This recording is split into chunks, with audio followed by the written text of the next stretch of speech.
How's it going, guys? Today I'll be showing you how to apply textures to objects in Blender. Let's get started. So now that we have a new scene open up, I'm going to press Shift and A on the keyboard. I'm going to go to UV sphere. I'm going to select this, and this is my object that I'm going to put my texture onto.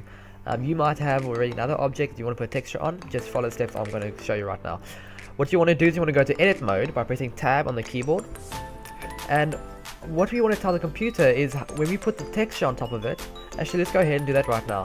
We're going to go to materials, and we're going to press new. I'm going to press a little circle over here. I'm going to select image, or I can just press I on the keyboard. Image texture. Now I'm going to press open. I'm going to find the texture I'm looking for. Mine is on the desktop. Double click on it, and then if we select textured view, you can see nothing has happened yet. There's no texture on our object. So what you want to do is go to UV image editor. You can re-see my textures over here. If you can't find it, just press this little icon and find your texture. I'm going to select my objects, and now we need to tell the computer how we're going to slap on this texture. So we're going to make a cut in this. So we want to find the back of the objects, the side that you're probably not going to see, because when you take a render and you slap over a texture over this, it's when you make the cut, it's going to look a little strange. So what I'm going to do is I'm going to right click, select this vertex. I'm going to press Shift and Alt and then right click on this line.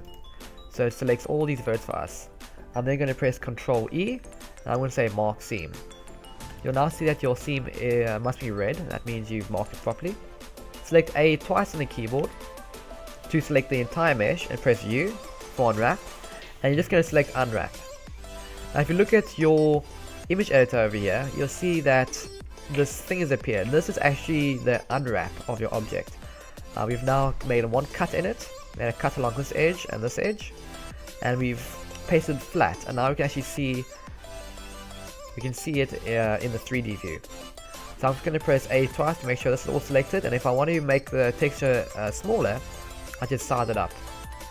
You can see the texture, and where we made the cut, see where do we, right over here where we made the cut, you can see there's a line going through here, and this line doesn't look nice, which is why you always make the cut at places where the audience will not see it. So Shift Z to go into rendered mode, and now you can see you have your texture, and that's how we add textures in cycles. But we can take it one more step further. This is a very flat and boring texture. We can add a bit of a bump. It's a really quick and dirty way. It's not great, but it does the job, and it's better than nothing. So I want to go on top over here. I'm going to drag down this little icon. If I ever want to get rid of this, I'm going to select it and I'm going to drag up, and now I've got rid of it. So I'm going to select it, I'm going to drag it down, I'm going to press here, and I want to go to the node editor. Now with the node editor, I'm just going to select color. I'm going to left click on this, and I'm going to drag it to where it says displacement.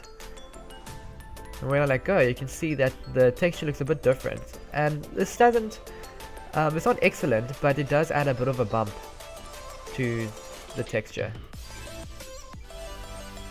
So that's it, guys. Thanks for watching. I hope this was helpful. If you have any questions, please put in the comments below. Cheers, guys. Enjoy.